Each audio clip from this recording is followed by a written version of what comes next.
Hi everyone. You may remember that a couple of weeks ago it was revealed that Sharia courts are now operating here in Britain with the full backing of the law, even though they discriminate against women as a matter of course. And what this means is that those women who are intimidated into using these courts, as some of them will be, and everyone knows it, they will now find that they have the full weight of the British legal system lined up against them, alongside the patriarchal bigotry in their own communities.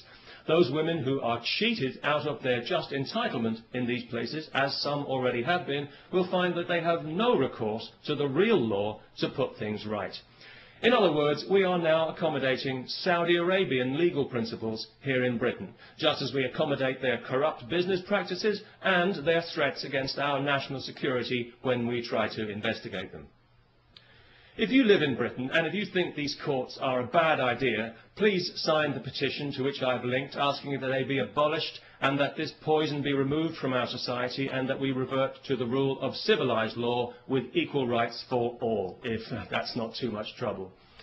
You know, over the last 11 years of this Labour government that we've had in Britain, the British people have seen their society subjected to social engineering on a massive scale by a misguided and arrogant liberal elite who, in their eagerness to fragment the fabric of our society, have actually succeeded in giving civilised values a bad name.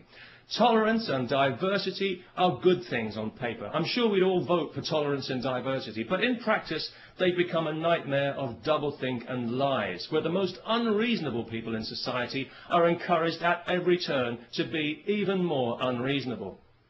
A case in point, just this week, some idiot from Saudi Arabia is being allowed to sue a supermarket because he was required to handle alcohol as part of his job, despite being told this when he took the job, and despite the fact that thousands of Muslims in Britain handle alcohol every day when they sell it in their corner shops to people like me.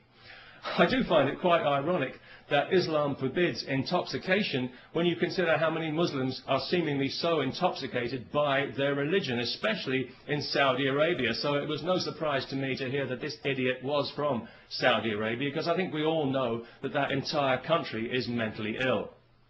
The Saudis would have us believe that theirs is the purest form of Islam.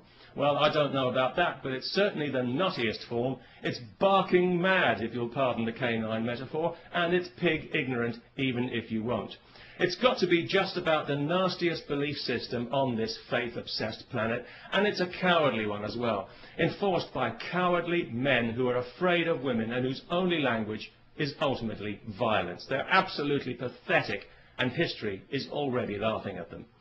If the term human rights means anything in this world, then one day the Saudis will pay out as much in compensation for their abuse of women as the Catholic Church has for its abuse of children. And I'll certainly drink to that. Because I was out earlier today, coincidentally, buying some beer, not because I enjoy beer particularly, but because I know it offends Islam. Although it didn't seem to bother the Muslim shopkeeper I bought it from, maybe he was just being polite. Anyway, as I was leaving the shop with my beer, two women happened to walk past wearing burqas.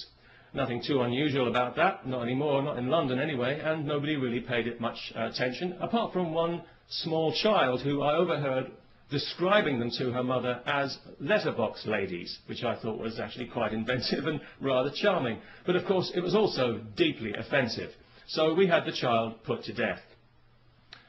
No, not really.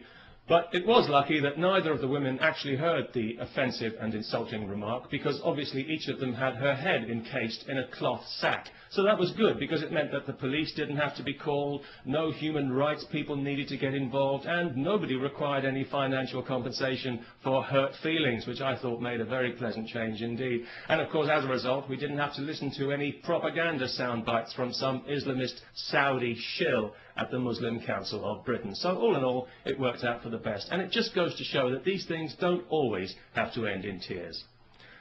Peace, especially to everyone who remembers to sign the petition.